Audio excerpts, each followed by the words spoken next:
Welcome back to the Incompetent Gardener Earl. My name is Justin. I will be your guide through today's teachable moment. So today we're going to learn how to identify poison ivy. This has been an issue for me. I've got a couple little spots where they've been getting me again. I am not a fan of poison ivy, and it seems to love growing in these wooded areas, especially near my garden. Now, a couple ways that we can identify it, obviously, is going to be leaf clusters, leaf shape on the edges, and then just kind of where it grows. So poison ivy is a big issue with me. It excretes an oil that once it gets under your skin, your body goes into overdrive trying to fight against it, which is what causes that rash. It's hard to get rid of. And it follows what I call the rule of threes. It takes 3 days to get fully developed on you, 3 days to stay fully developed on you, and then 3 days to go away from you. So you're looking at dealing with it for well over a week once that rash comes in. So real quick, I'll point out right here, we have some beautiful Virginia creeper. It's identifiable by its 5 leaves. Its stalk has kind of a, almost like a toothy spine on it. So you can kind of see it's a little, if you can get that to focus, little leaf keeps getting in the way. You can kind of see the fine hairs and the spikes on the stalk. So that's going to be your Virginia creeper. Now I've learned, especially on my property, where there's Virginia creeper, there's poison ivy. Now, looks very similar, but leaves of 3. You can see that leaf shape. It's a kind of a lighter green than the darker green of the Virginia creeper. It's got that partially serrate blade, so it's got those teeth on the blade, and then the center portion where it connects to the petiole is going to be kind of reddish in color. So it's got just that hint of red in there. I'm going to bring it over to this other spot where it seems to really love to grow near my garden. And here we can see a very well defined, very well grown. You can see that redness where it connects the leaf to the petiole. You can see that serrate leaf pattern. Here's some smaller versions. And it loves to grow anywhere near my Virginia creepers. Now I do have some like wild blackberries and elderberry out here. They start out with leaves of 3, but then end up splitting into a leaf of 5.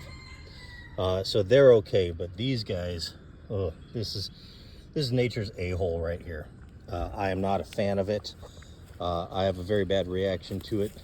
It is growing all along my fence line. And I have very high levels of reaction to it. Now, I've tried a couple different ways of eradicating this. Now, this originally showed up here thanks to an Amazon purchase trying to buy some lavender seeds. Bought a big beautiful bag of 10,000 lavender seeds, sowed this entire area with those seeds, hoping to get a big beautiful purple lavender field, and it turns out all those seeds were poison ivy. So be very careful to vet where you buy seeds from if you go online. Yeah, these came from a foreign country, of which will remain nameless. But yeah, needless to say, I sowed 1,000 square feet of absolutely gorgeously cultivated poison ivy, and now I cannot get rid of it because it has an epic root structure. And the only way to get rid of it without using caustic herbicides is going to be by literally pulling it all the way out from the root.